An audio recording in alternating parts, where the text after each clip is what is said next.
નમસ્કાર દર્શક મિત્રો, બ્રેકિંગ ન્યૂઝ મળી રહ્યા છે અરવલ્લી ભિલોડાથી। ભિલોડા તાલુકાના ખેરાળી, વણઝર, ભેટાલી, શામળાજી ગ્રામ્ય વિસ્તારોમાં કમોસમી વરસાદને લઈને ખેડૂત આગેવાનો દ્વારા મામલતદારને આવેદનપત્ર આપવામાં આવ્યું છે। ખેડૂતોને નુકસાનનું વળતર ચૂકવવા માટે વિરોધ કરવામાં આવ્યો છે।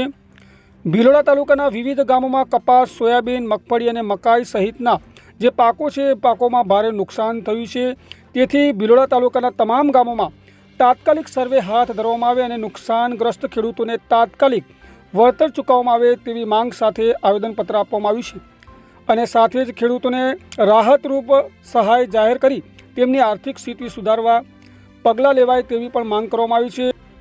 ખેડૂત આગેવાનો દ્વારા સરકારને વિનંતી કરવામાં આવી છે કે અમારી સર સહાય અને વળતર ન મળવાથી તેમની ખેતીની આગામી સિઝન પર ગંભીર અસર પડી શકે તેવી શક્યતાઓ છે, તે માટે તાત્કાલિક નિર્ણય લેવો ખૂબ જરૂરી છે। ભિલોડાથી અમારા રિપોર્ટર ફારૂકભાઈ મંસૂરી સાથે પડકાર, Aravalli news bureau office, Modasa.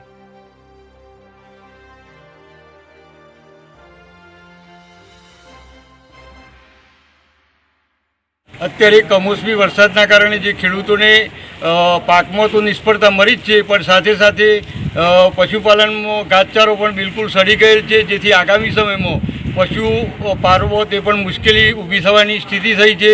ત્યારે સરકારશ્રી આ બાબતે ધ્યાન લઈ ખેડૂતોનું દેવું માફ કરે તો જ ખેડૂત બેઠો થઈ શકે તેમ છે। તો સરકારશ્રીને અમારી નમ્ર વિનંતી છે કે અમારી આ વાતને ધ્યાને લઈ યોગ્ય કરવા વિનંતી છે।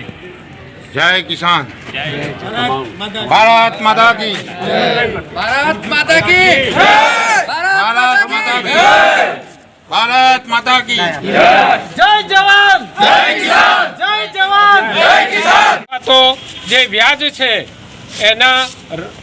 એની અંદર એમને મહત્તમ લાભ થાય એ માટે આજે મામલતદાર સાહેબશ્રીને આવેદનપત્ર આપવામાં આવ્યું છે। ખેડૂતો દ્વારા 27 તારીખથી જે વરસાદ પડી રહ્યો છે અને આ દિન સુધી પણ ચાલુ છે, તો ભિલોડા તાલુકાના સમગ્ર ગામોને આવરી લઈ અને પાક સહાય ધિરાણ માટેની સરકારશ્રીને રજૂઆત કરવામાં આવે છે, કારણ કે ખેડૂતોનો સંપૂર્ણ પાક એ 100% નિષ્ફળ થઈ ગયેલ છે।